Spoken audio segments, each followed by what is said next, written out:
హైదరాబాద్ లో మూసీ ఉగ్రరూపం దాల్చింది. 30 ఏళ్లలో ఎప్పుడూ చూడనంతగా మూసీకి వరద రావడంతో పరివాహక ప్రాంతాలు నీట మునిగాయి. గండిపేట నుంచి మొదలు నాగోలు దాకా ప్రమాదకర రీతిలో నది ప్రవహిస్తుండటంతో సమీపంలోని ఇళ్లు మునిగాయి. మూసీ ఉధృతికి ఎంజీబీఎస్ బస్టాండ్ వద్ద నీటిలో చిక్కుకుంది. దీంతో ప్రయాణికులను రక్షించారు. తాళ్ల సహాయంతో బయటకు తీసుకువచ్చారు.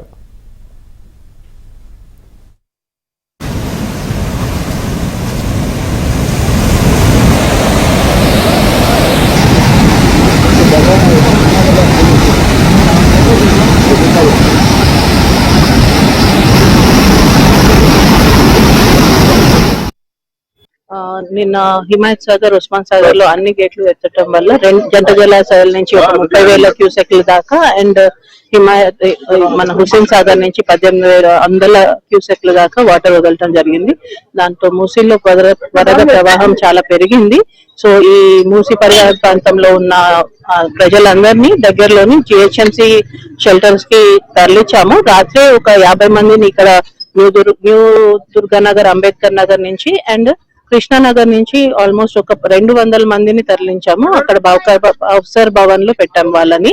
ఇప్పుడు వచ్చి మళ్ళీ ఇంకొంతమంది ఇళ్లలో ఉన్న గ్రౌండ్ ఫ్లోర్ లో వాటర్ వచ్చేసాయి, వాళ్ళు పైన ఉన్నారు.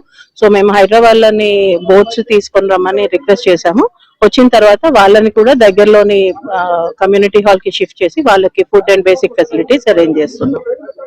రాత్రి నుండి కూడా అందరినీ ఇక్కడ ఎంతమంది ఎఫెక్ట్ అయ్యారో ఆ ఇళ్ళ ప్రతి ఇంటి కూడా చెప్పి వాళ్ళని ఇక్కడ షిఫ్ట్ చేయడం జరిగింది. ఇక్కడ మా కమ్యూనిటీ హాల్స్, గవర్నమెంట్ స్కూల్స్ కూడా ఉన్నాయి. నియర్లీ ఒక 150 మంది దాకా తరలించాము. వాళ్ళందరికీ కూడా మేము రాత్రి డిన్నర్ ఏర్పాటు చేశాము. అకామిడేషన్ ఏర్పాటు చేయడం జరిగింది. అట్లాగే ఈ రోజు మార్నింగ్ కూడా మేము అక్కడ వెళ్ళడం జరిగింది.